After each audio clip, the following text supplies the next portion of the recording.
Paz do Senhor, amados. Eu sou o pastor Adelci dos Reis.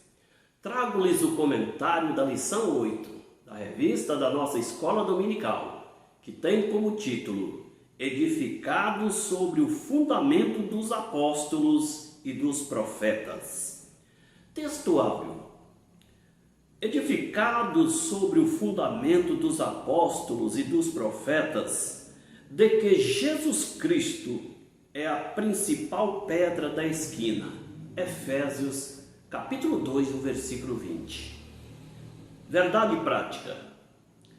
Jesus Cristo é a pedra basilar da igreja, que está edificada por meio dos ensinamentos dos apóstolos e do testemunho dos profetas.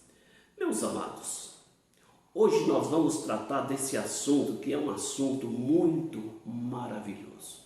Trata da edificação da igreja, do fundamento dos apóstolos e dos profetas. Isto diz muito acerca da igreja primitiva, fala muito acerca de nós. Jesus ele veio para estabelecer uma obra de redenção da humanidade e veio também para edificar a sua igreja. Ele edificou a sua igreja no Calvário. Mas nós vimos que quando Jesus ele veio a esta terra, ele preparou 12 apóstolos. Aqueles 12 apóstolos andaram com ele, testemunharam o ministério de Cristo. E nós podemos ver que 11 deles, exceto Judas, que o traiu, testemunharam a morte e a ressurreição de Cristo.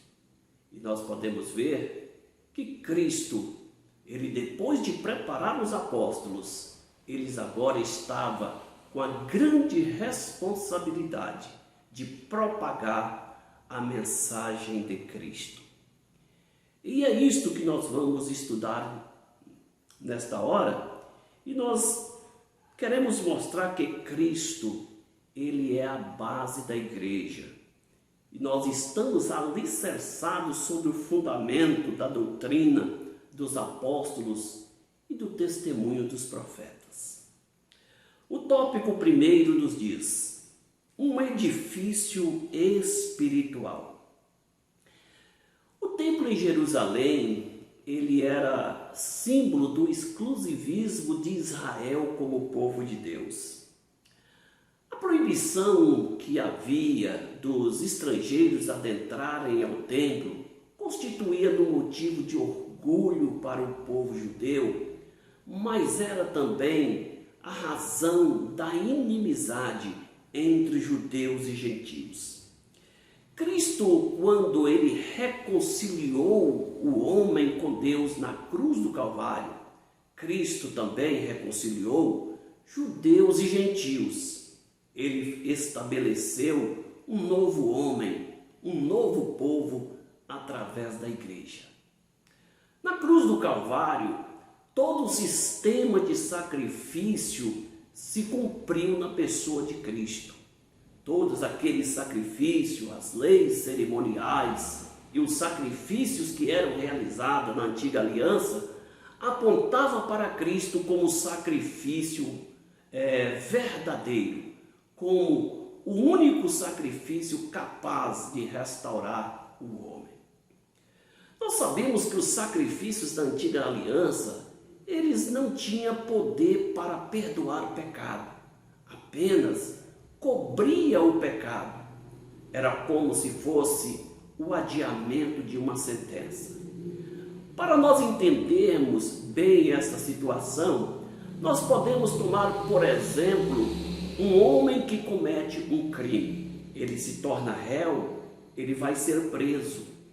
Mas através de um habeas corpus, aquele réu, ele pode responder em liberdade até o dia em que o juiz julga o seu caso e o condene. Esta era a mesma condição do sistema de sacrifício na antiga aliança. A lei, ela permitia ali o sacrifício como forma de cobrir o pecado e não de perdoar. era uma forma de adiar a sentença. E Cristo, na cruz do Calvário, ele, ao ser julgado no meu lugar, ao ser julgado no seu lugar, ele recebeu a condenação que era para mim e era para você. Nós recebemos ali a liberdade, porque a ira sobre o meu pecado e sobre o pecado da humanidade recaiu sobre Cristo. Então, ali no Calvário, Cristo, ele estabeleceu um novo homem, estabeleceu ali a instituição chamada igreja e uma nova forma de adoração. O templo agora perdia relevância, o sistema de sacrifício também perderam a sua relevância, porque agora o templo não era mais 4 paredes, um lugar fixo. Era agora a minha vida, o meu corpo, o ser humano, ele se tornou o templo do Espírito Santo. É neste sentido que Jesus ele questiona com a mulher samaritana. Nós vemos isto em João no capítulo 4, versículo 20 até o versículo 24. Quando Jesus conversa com a mulher samaritana não perde tempo e pergunta para Jesus.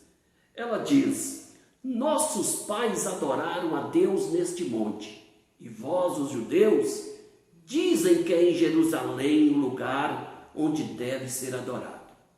Jesus então, ele diz: mulher, vem a hora em que nem neste monte, nem em Jerusalém adorareis o Pai. Vós, samaritanos, adorais o que não conheceis. Nós, judeus, adoramos o que conhecemos, porque a salvação vem dos judeus. Mas vem a hora em que os verdadeiros adoradores adorarão o Pai, em espírito e em verdade. E são os tais que o Senhor procura para ser seus adoradores. Deus é espírito, e convém que os que adorem, os adorem em espírito e em verdade. Neste sentido, nós vemos que Cristo já estava apresentando um novo modelo de adoração, uma nova forma de se apresentar ao Senhor. Agora, esse templo não seria mais um local fixo, seria a nossa vida em Cristo, seria a nossa vida pessoal. Ponto de número 2, o santuário cristão. Todos aqueles que são lavados e remidos do sangue de Jesus, nasceu de novo, eles se tornam templos espirituais, morada do Espírito. Foi neste sentido que Salomão, na antiga aliança, ele pôde dizer em 1 Reis, no capítulo 8, versículo 27, habitaria Deus na terra, porque o céu, nem o céu dos céus o pode conter. Neste sentido também, Estevão, quando estava para ser apedrejado, depois de pregar o seu sermão, ele afirma de uma forma esplêndida que o Altíssimo não habita em templos feitos por mãos humanas. Veja só, meus amados, o que estava mostrando aqui é que o homem, judeus e gentios, agora eles estariam sendo morada do Espírito. E nós vemos o apóstolo Paulo ratificando isto na sua primeira carta aos Coríntios, no capítulo 3, o versículo 16, o apóstolo Paulo diz: não sabeis que sois templo do Espírito Santo e que o Espírito de Deus habita em vós? Então, meus amados, nós nos tornamos morada do Espírito, casa de Deus. O ponto de número 3, a pedra angular. Veja só, na arquitetura antiga, todo edifício, ele tinha uma pedra angular. Ele tinha uma pedra principal, era chamada de pedra da esquina. Os edifícios, eles eram alicerçados sobre aquela pedra. Aquela pedra era referência de qualquer edifício. Ela dava sustentação, ela servia para o alinhamento de todas as paredes daquele prédio. Assim também nós podemos ver que é a igreja. A igreja, ela também está edificada sobre uma pedra angular. Está edificada sobre a pedra que é Cristo. Então nós podemos ver, meus amados, do ponto de número 4, aqui, essa pedra principal que é Cristo. Mas antes de nós adentrarmos neste ponto, eu quero levantar um questionamento acerca de uma pergunta que é feita há muitos séculos. Quem é a pedra principal? Quem é a pedra? É Cristo ou é Pedro? Muitos acreditam que a pedra é Pedro. A pedra onde a igreja está edificada é a pessoa de Pedro. Outros acreditam que a pedra é a confissão de Pedro, quando ele diz: Tu és o Cristo, o Filho do Deus vivo. Outros entendem que a pedra é o próprio Cristo.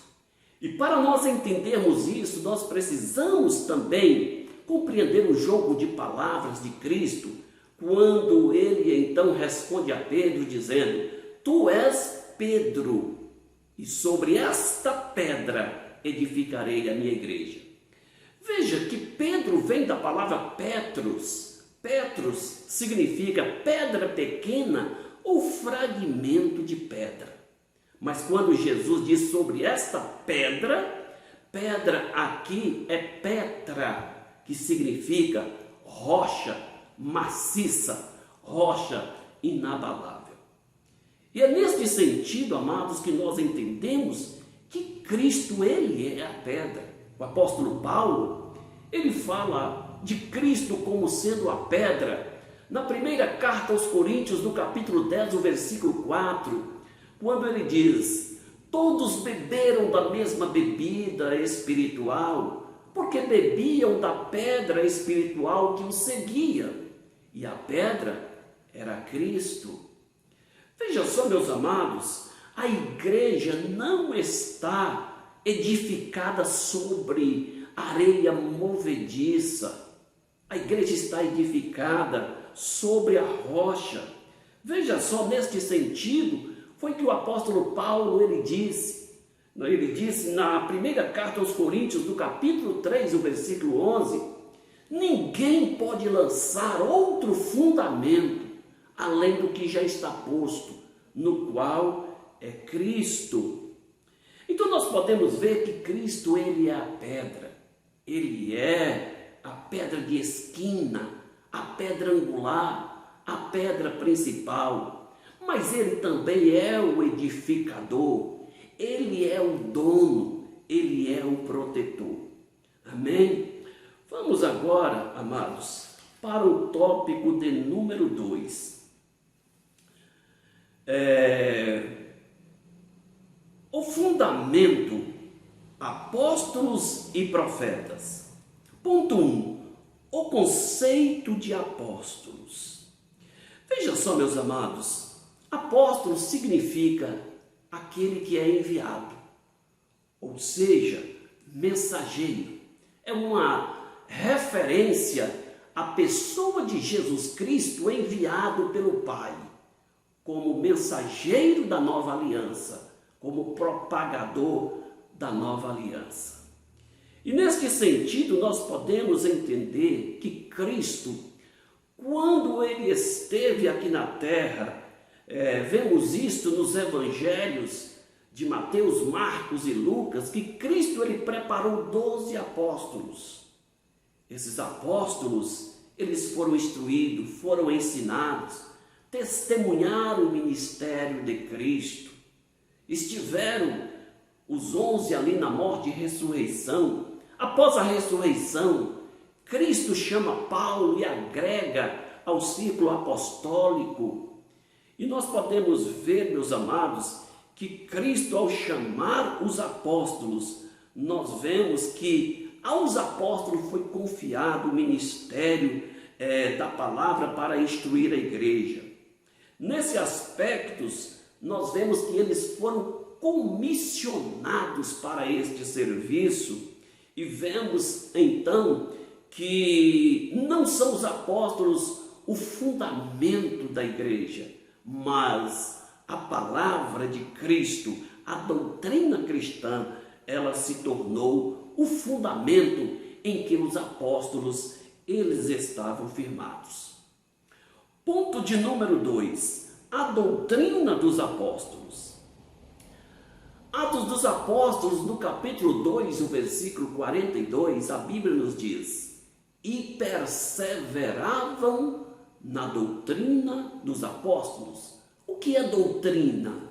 Doutrina é a série de ensinamentos que Cristo ele deixou para que os apóstolos pudessem ensinar a igreja. Então nós podemos ver, meus amados, que os apóstolos receberam a doutrina diretamente do Senhor Jesus Cristo. E neste sentido, meus amados, é que nós devemos entender, assim como não se pode mexer na pedra angular depois que foi lançado os alicerces da igreja, também não se pode também mexer na doutrina dos apóstolos. E é neste sentido, meus amados, que nós podemos ver que nós estamos vivendo uma situação um pouco adversa. O século é 21, a era é pós-moderna, mas esse princípio, ou seja, o evangelho, ele é primitivo. Nós não devemos sair desse posicionamento. Mas infelizmente, nos nossos dias, muitos estão pregando um evangelho pós-moderno. Um evangelho que muitas vezes não trabalha o ser humano, não muda o caráter da pessoa, não traz restauração de vida. Um evangelho de faz de conta, que não transforma. Um evangelho que é pregado e as pessoas vêm do jeito que estão para a igreja e continua do jeito que estão. Por quê? Porque nos púlpitos de muitas igrejas, muitas doutrinas bíblicas básicas da nossa fé já não são mais pregadas, como a doutrina da regeneração, a doutrina da santificação e até mesmo sobre o arrebatamento da igreja, que nós falamos de uma forma assim tão vaga. Aliás, o arrebatamento da igreja foi a segunda mensagem mais pregada em todos os tempos depois da morte e ressurreição de Cristo. Mas o arrebatamento da igreja está aliado com a santificação, porque sem a santificação ninguém poderá ver o Senhor. Ponto de número 3. O testemunho dos profetas. O que é um profeta, meus amados? Profeta é o porta-voz de Deus. O profeta, ele não pode falar de si mesmo. Aliás, ele não deve falar de si mesmo. E quando o apóstolo Paulo fala dos profetas aqui, ele não está falando dos profetas da velha aliança, dos tempos antigos, do ministério profético.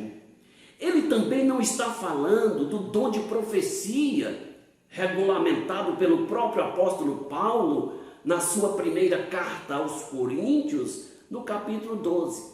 Ele está falando aqui de profetas, amados, como proclamador da palavra de Deus, como intérprete das Escrituras, intérprete da revelação divina. Então os profetas aqui do Novo Testamento, eles falaram movido, inspirado pelo Espírito Santo. Neste sentido, que o apóstolo Paulo, ele afirma que a compreensão das Escrituras, no sentido da revelação do mistério que esteve oculto em Deus desde a fundação do mundo, de que os gentios seriam participantes da salvação juntamente com os judeus e herdeiros de todas as promessas celestiais, está aqui revelado pelos profetas do Novo Testamento através do Espírito Santo. Então eles falaram movido pelo Espírito Santo. O profeta aqui é aquele mensageiro que interpreta, que é revelado as Escrituras. Por isso, nós vemos que a igreja primitiva, ela tinha muitos profetas nesse sentido. Se nós olharmos, por exemplo, Atos dos Apóstolos, no capítulo 13, nós vemos a igreja de Antioquia. E a Bíblia fala que aquela igreja era tão abençoada que chamou a atenção de Jerusalém.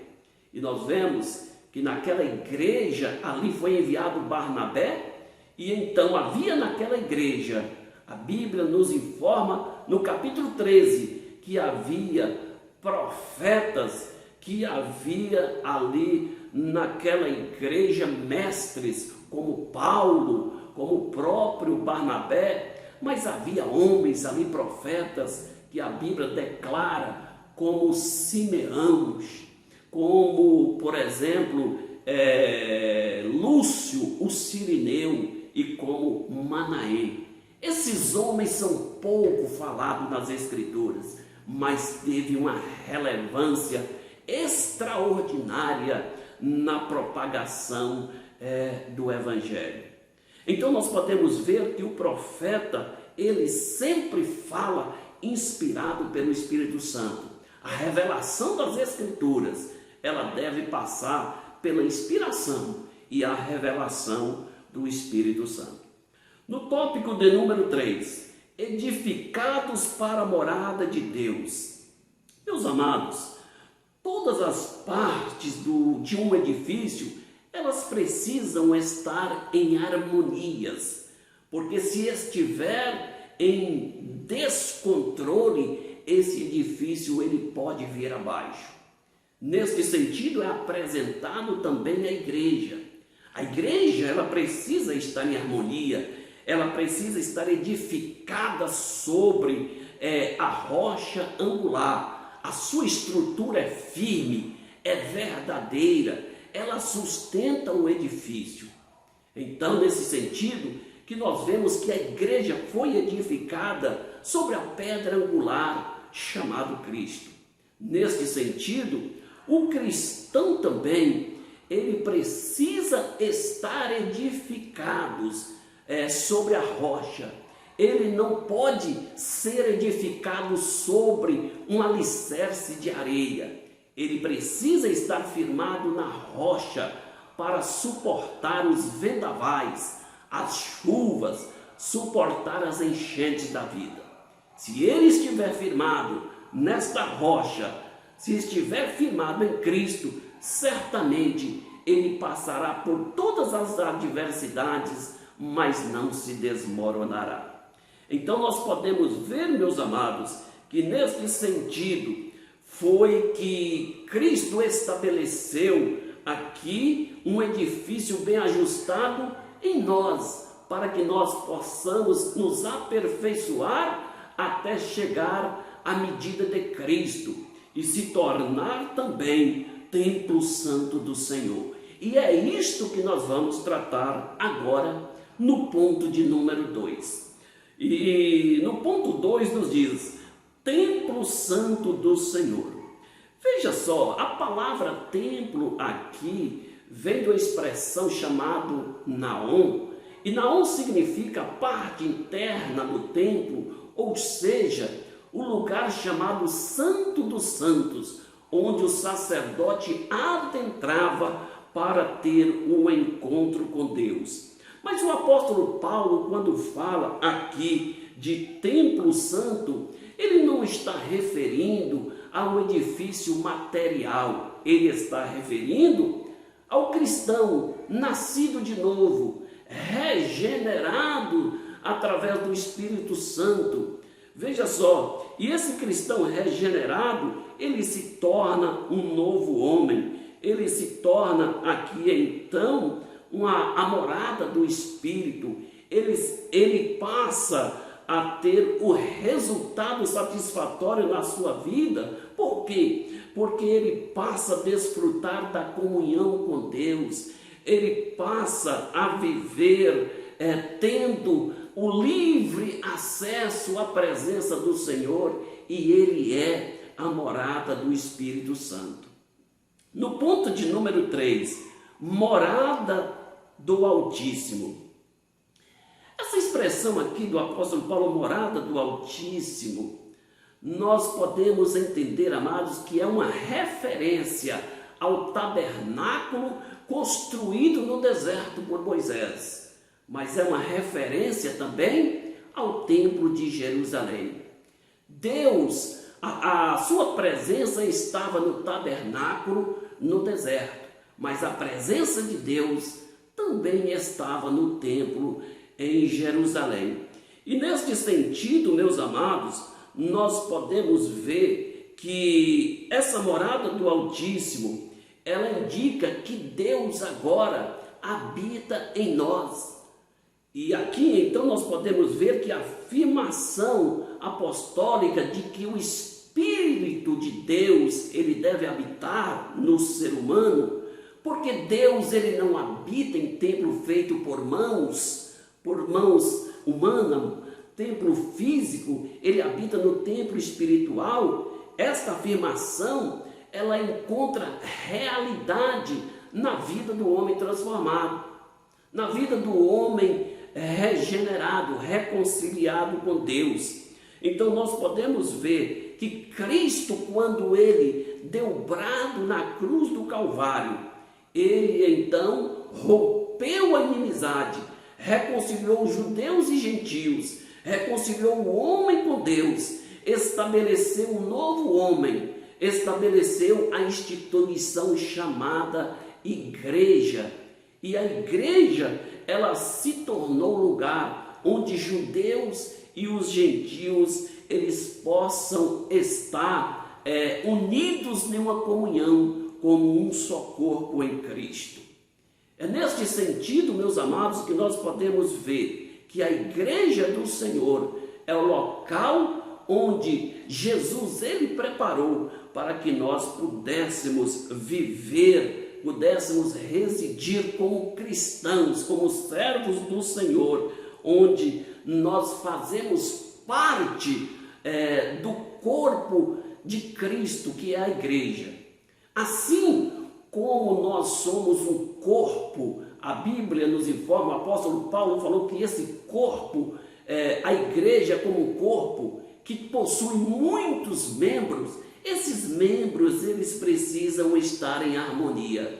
Assim também, nós, como corpo individual, nós também precisamos estar em harmonia, também precisamos ser de fato a morada do Espírito.